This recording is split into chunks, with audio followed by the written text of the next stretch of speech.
so excited about this. I'm going to show you a little experiment which will help you find some super dark ambient music chords for your music. Now, of course, you could use these chords for anything, but that is the goal, dark ambient chords. Now, I'm going to run the experiment so you can follow along and see if you agree with my findings. Of course, it would be great if you run the experiment yourself. You may discover other sounds you can use. Now, you don't need a massive amount of music theory to do this. It will help if you know a little bit about scales and chords, but I will explain everything I'm doing as I'm doing it, so hopefully you will be able to follow along whatever your level. At the end, I will summarise my results on screen so you can see if your ideas align with mine. There are no right or wrong results, but I think a comparison would be interesting. There will be a few little tips scattered throughout, and at the end I have a super tip. At least I think it's a bit of a super tip, which might help you push your experiments even further. So keep watching. Now, if you like making ambient music or would like to know more about making ambient music, I have quite a few tutorials on the subject now, so check out the links in the description. They include videos on creating ambient chords, on improvising ambient music, even if you can't play a keyboard. I showed this to a friend of mine and he went, "Wow." Just saying. And there are tutorials on how to create ambient music from scratch. Now, I do give a little bit of basic background information in this tutorial, so if you're familiar with that and want to skip ahead, there are times in the timeline section in the description so you can skip about through the video. Right, put on your white lab coat, don your safety goggles, or maybe you want earmuffs, and let's head into the lab. So you probably are aware that major chords have a bright and joyful feel. This is C major, it's a nice bright sound. And minor chords generally are perceived as having a sadder, more melancholy and sometimes a bit of a darker feel. So this is C minor. And it is sadder and it is darker, but is it dark enough for dark ambient? And that is what we're going to find out, and this is what we are going to explore in this video. And we're going to do that by adding a little bit of dissonance to our minor chord. So hopefully you know that Western music is made up of a scale consisting of 12 semitones. 2, 3, 4, 5, 6, 7, 8, 9, 10, 11, 12. And then we get back to C again. These are the same notes but an octave apart. So essentially every piece of Western music is composed using just these 12 tones, which we can put together in a variety of ways. So this is what we're going to experiment with. Now, a little 101 on dissonance. The most dissonant interval in Western music is the semitone. Now, I'm not saying you can't create more dissonant sounds, but as far as single notes go, then playing two notes a semitone apart, such as these two, or these two, or these two, produce the most dissonant sound in Western music. So the second most dissonant interval in Western music is a whole tone, or two semitones, such as the distance between C and D. Now, if we listen to that, music, of course, is subjective, so you may not think that is terribly dissonant. Now, it has a little bit of an edge, but I don't think that's terribly dissonant. Certainly not as dissonant as our semitone friend there. Now, there are three things you need to know about dissonance. It depends on a number of factors. First of all, of course, there is the interval between the two notes, but if we split those notes by an octave, say, so if we move this C down here and still play the B, it's not quite as dissonant. It's not exactly what you would call a harmonic interval, but it is not quite as dissonant. And if we move the B higher up, I think that is less dissonant, certainly than that. It doesn't grate as much. So distance has an effect on dissonance as well. The second thing is context. Now if we play these two notes again, C down here and B up here, there's a little bit of an edge to that. But if we play these notes, now I think that sounds very nice. It's very sweet. It's very soft. So if your knowledge of chords is a little bit fuzzy, this is the scale of C major, C, D, E, F, G, A, B, back to C. And we construct chords by stacking thirds on top of each other. Now this will come into play a little bit later. So we have the root note, which is C, count 3, 1, 2, 3, and count another 3, 1, 2, 3. So if we play those three notes together, that is the chord of C major, and we can get more adventurous and stick another third on top of that. And this is the chord of C major 7. So this is a C major 7 chord. And this is, to my ears anyway, a very soft and gentle chord. It is widely used, and possibly even wildly used in lo-fi music, as well as many other types of modern music. So our dissonant interval has suddenly become part of a very nice, smooth chord. Now, the third thing which affects dissonance is the actual sound or the tone which you are using. Now, I know people are really curious about the sounds which I use in my tutorials and the demonstrations, because I have made a few videos about ambient music tutorials and about chords, and people have asked in the comments, what is that preset you are using? And I think most of them used Vital, which is a free wavetable synthesizer. I'll leave a link to that if you don't have it already. Well worth downloading. Lots of super sounds in it. So I've answered them as best I can in the comments. But to save any further comments, hopefully, I will show you exactly the sounds that I am using in this. I'm sorry you've had to stare at a bit of a blank screen for all that time. So the first sound, and the one we've been listening to, is... let me get rid of this keyboard for a second. Blue 3, which is a synthesizer by Rob Parpin. This is producing the string pad, which I'm going to use for most of this demonstration. I'm also going to use one or two other sounds. Let's have a look at this one. This is a nice one. This is Spitfire Audio's Cinematic Pads. It's part of their Origin series.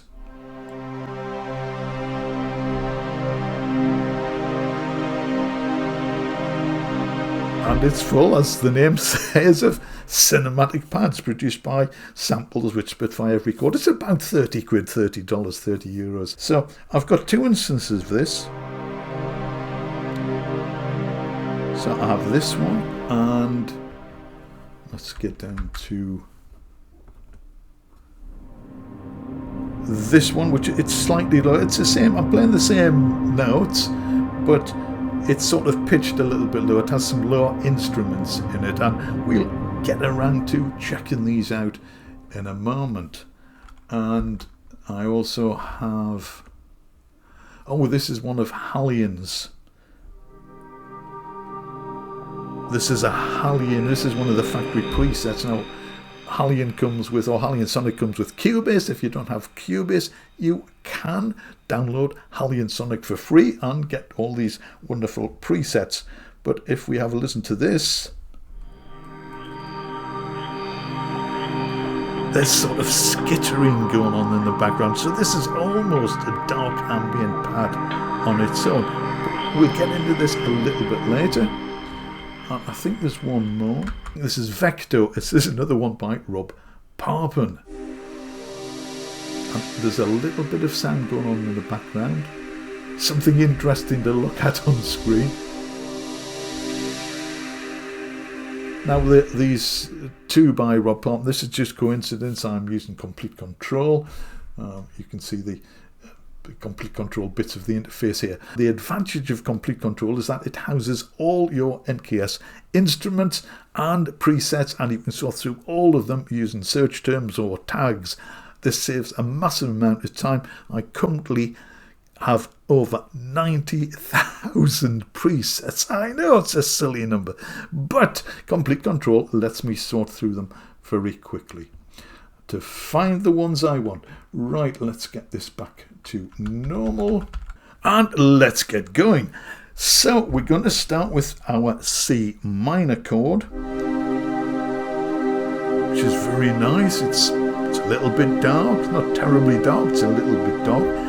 Can we make it darker? Well, what we're going to do is to add, one at a time, we're going to add every one of the other 12 notes in the scale. Well, that leaves us 9 notes to add, just to see how it affects it. I'm going to tell you what I think of this sound, but it's your music and it's your ear, so we can see how closely we are aligned on that one, but you need to make your own mind up and make your own decisions about how dark or discordant, because this is what we're doing, we're using a slight dissonance, so you need to make up your own mind whether this is a good sound, a good dark ambient sound to use in your music. So here we go with the C minor chord. So we'll start at the bottom. This is C. Now the 3 chords, the 3 notes in the chord, the C, E flat, we're not going to do those because they just double up the sound. We're going to use notes other than those 3. So the first one is D flat.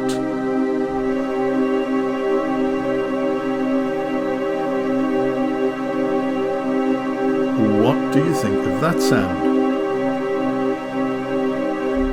Now, I think that is quite dissonant. If you are making dissonant ambient music, I think that is perfect. If you want something a little bit more melodic, dark, but not too dark, then that may be a dissonance too far. Now let's see what's going on here. So we have a C down here and we have an E flat here. So this D flat, it's a semitone away from the C and a tone away from the E flat. So you might well expect it to sound dissonant. And it sort of does. But here is a little bit of a tip. If you play sound for long enough, and if your listeners do not go running screaming from the room, then it becomes more acceptable and less dissonant. I'm not going to do that now. I think this is a psychoacoustic phenomenon, but you can try it yourself. Let me know what you think in the comments. Let me know if you think this actually works or doesn't work. I suspect it may be slightly different for each one, but if you did want to use that particular combination, then what I'm saying essentially is that listeners would possibly get used to it if they continued listening. Now let's try this particular combination with one of the other sounds. This is the cinematic pads. Very string-like. So is that more dissonant or less dissonant? Let your ears decide. Let's try this other one. This is a lower pitch. Now, don't worry, I'm not going to do this with every single option, just a few, so you can get an idea of how the dissonant changes when you change the tone that you are using.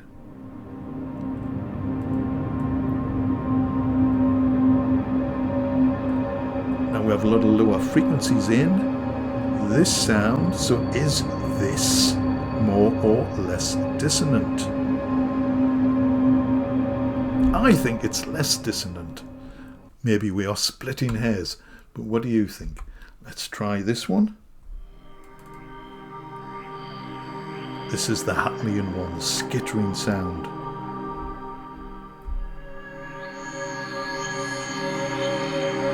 Now that's quite high pitched. It seems to be out of the chord. It doesn't seem to be part of the chord. Now I'm going to give you a little Oh, I guess it could be a little tip about notes such as these, which don't sound as if they are part of the chord. Now, skittering apart, this just doesn't sound part of the chord. I don't know if it sounds particularly dissonant or not. It just sounds out of place to me. So let's try the final one.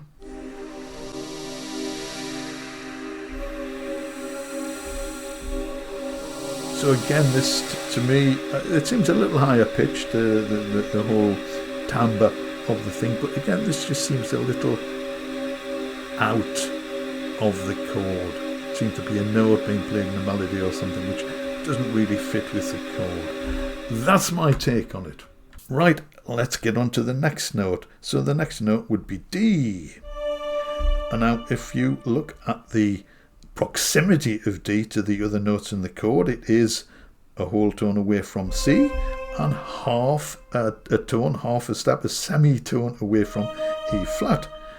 Well, just as D flat was, it was a semitone away from C and a tone away from E flat. Is this going to be as discordant as the D flat? Well, let's try it.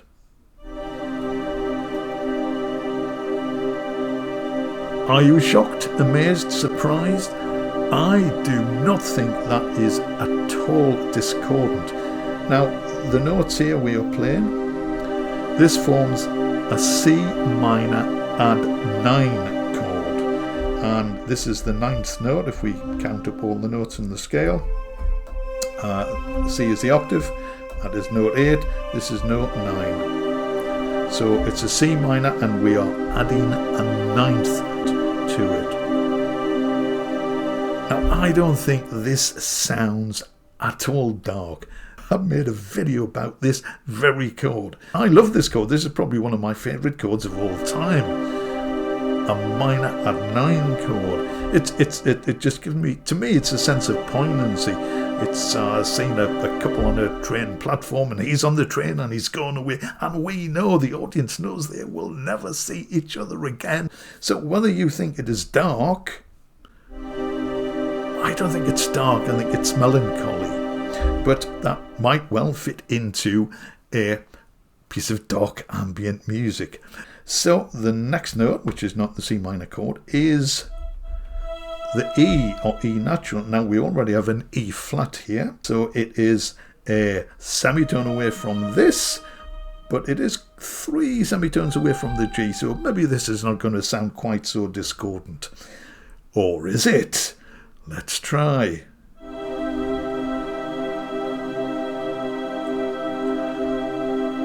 I think that's pretty discordant. What we're doing here, as we saw at the beginning, this is a C major chord, and we have a C, E and G. The only difference between a major chord and a minor chord is that the major chord has, a major third, which is 4 semitones above the root, and the minor chord has a minor third, which is 3 semitones above the root. And it's easy to think about this because if you think of a major chord and then you are minor it, you are lowering the third. So we are mixing a major chord in a sense with a minor chord, and generally doesn't go down very well. Now this is also sometimes known as the Jimi Hendrix chord. I guess he was pretty fond of playing this sort of note combination. Now, when you run a guitar through an amp, or if you run a synthesizer through an amp such as Native Instruments Guitar Rig or another amp simulator, you put a lot of distortion, saturation, reverb, delay, whatever on it, it's difficult often to tell exactly what notes are being played. You can get some super sounds out of it, but get a guitar patch up and run it through some amp simulations and just see how this sounds. So this is one chord. I think it's worth exploring some of the other options. Let's try the cinematic pads. I don't think that lessens the dissonance, personally. Now the whole thing sounds a little bit more atonal. So that might well work.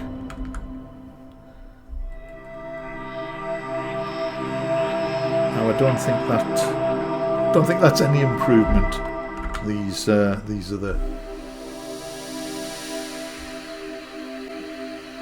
the sounds, but well worth experimenting with. Let's move on to the F. Now this is a tone away from the E flat and a tone away from the G, so maybe we will get a similar effect to the D. Let's see.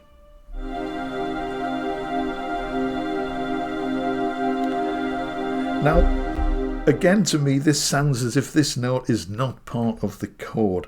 It's an octave away from the chord, so it sounds to me more like a melody note than being part of the chord.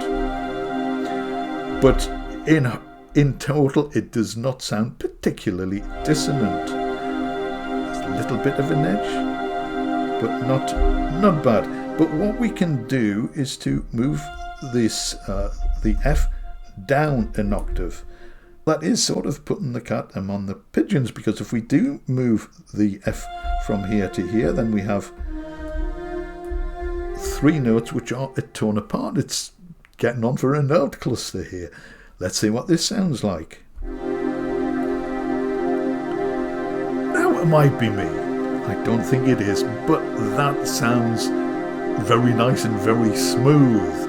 Just moving the F down here and clustering it with the other sounds. That sounds smooth. It's almost as smooth as the major 7 chord. What's next? Well, next we have the F sharp or G flat, depending on your preference. Let's see what this sounds like.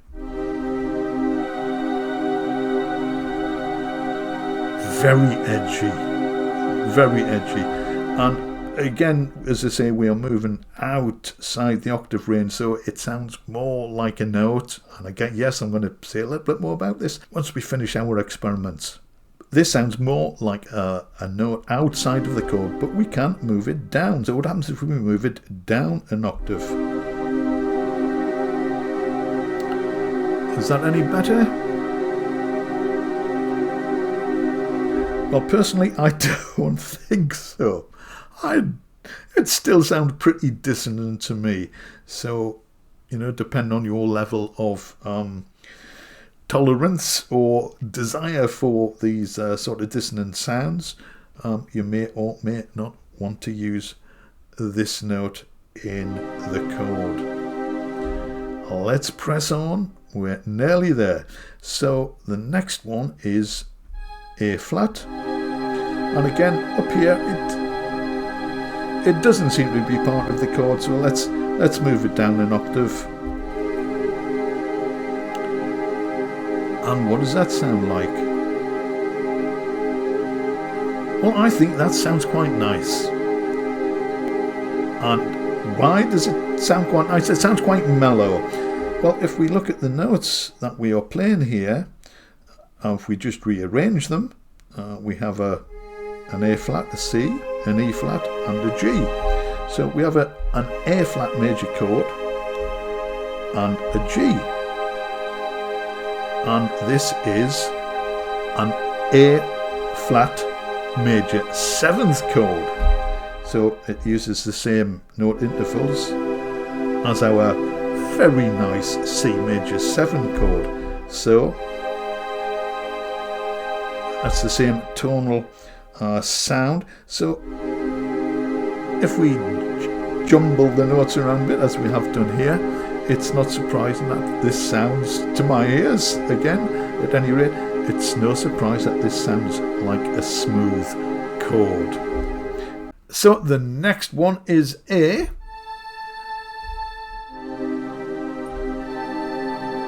And I think that sounds alright, but a little bit high again perhaps, so let's lower that by an octave. And I think that sounds very smooth. This is A minor 6 chord. because 1, 2, 3, 4, 5, it is a C minor chord, and we are adding the 6th note of the scale. And I think this is on a par with when we played the F. Let's give this a try.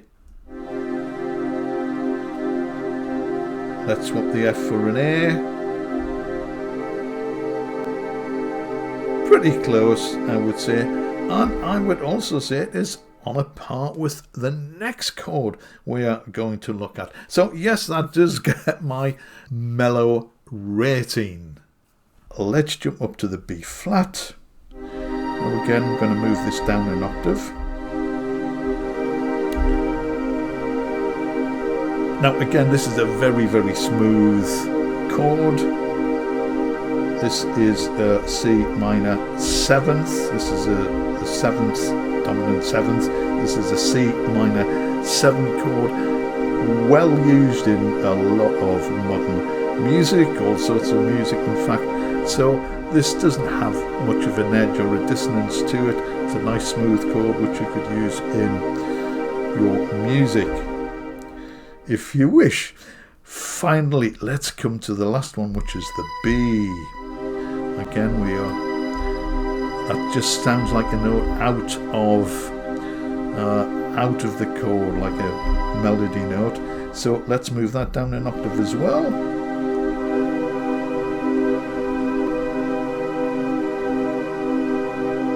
I think that sounds nice. It is slightly dissonant, it has an edge to it, but I'd be quite happy to listen to that in a piece of music.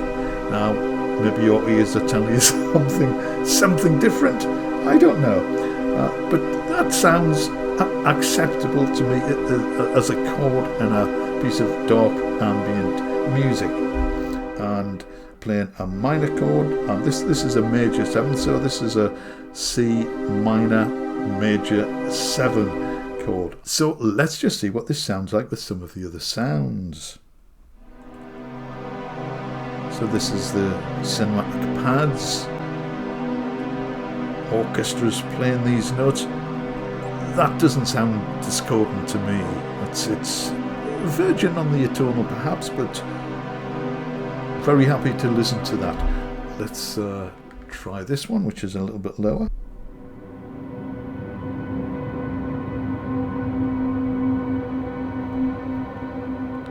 Yes, this sounds even more atonal, so that still works. That still works for me. Okay, so I said I would say a few words about these notes, which are quite dissonant, I think, in relation to the C minor chord. Now, just because they are dissonant, if you don't want this dissonant sound, it doesn't mean that you can't use these notes at all. You can use them as part of a melody, and you can certainly use them as passing notes. So these are notes which you are passing through to get to other notes. Perhaps something like this.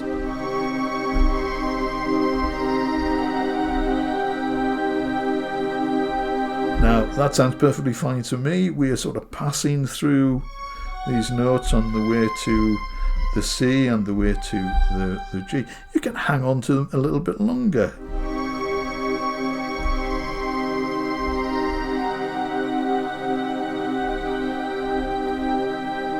And the move from the F sharp to the G, the F sharp, this is adding a lot of tension to the sound, to the chord. And when we hit the G, which is part of the chord, it releases the tension. So music you've probably heard is about tension and release. So even though you may not want to hang on to a chord like this for 32 bars, you can hang on to other chords and you can still use these notes in your music.